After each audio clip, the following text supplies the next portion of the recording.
পদের লোভে আমবাসা ই-রিকশা শ্রমিক সংঘকে বদনাম ও কালিমালিপ্ত করার চেষ্টা করছে কিছু স্বার্থান্বেষী টমটম চালক। আমবাসায় টমটম চালকদের দুই গোষ্ঠীর মধ্যে ঝামেলার প্রতিবাদ জানিয়ে সাংবাদিক সম্মেলন করে এই অভিযোগ করেন আমবাসা ই-রিকশা শ্রমিক সংঘের নেতৃত্বরা।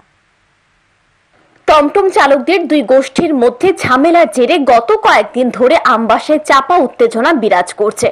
অবশেষে টমটম চালকদের মধ্যে ঝামেলা নিয়ে মুখ খুললেন আমবাসা মহকুমা ই-রিকশা শ্রমিক সংঘ। বৃহস্পতিবার সংগঠনের নেতৃত্বরা সংগঠনের কার্যালয়ে সাংবাদিক সম্মেলন করে জানান, আমবাসা ই-রিকশা শ্রমিক সংঘকে বদনাম করার জন্য 10 থেকে 15 জন উচ্ছৃঙ্খল টমটম চালক ঝামেলা করেছে।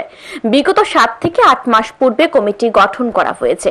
এই কমিটির মেয়াদ 3 বছর, কিন্তু কিছু স্বার্থান্বেষী উচ্ছৃঙ্খল টমটম চালক কমিটিতে পদ পাওয়ার জন্য ঝামেলা করছে। ছাড়পত্রের টাকা নিয়ে যে ঘটনা সংঘটিত করেছে তা সম্পূর্ণ পরিকল্পনা মোতাবেক করা হয়েছে।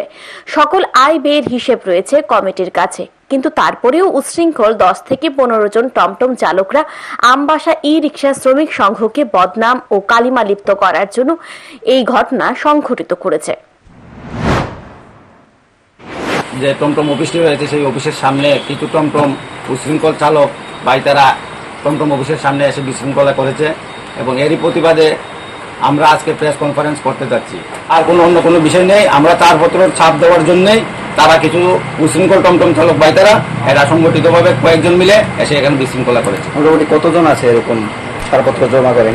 ছাড়পত্র জমা করেন এরকম 14 থেকে 15 জন আমাদের যে রেকর্ড, সেই রেকর্ড অনুসারে।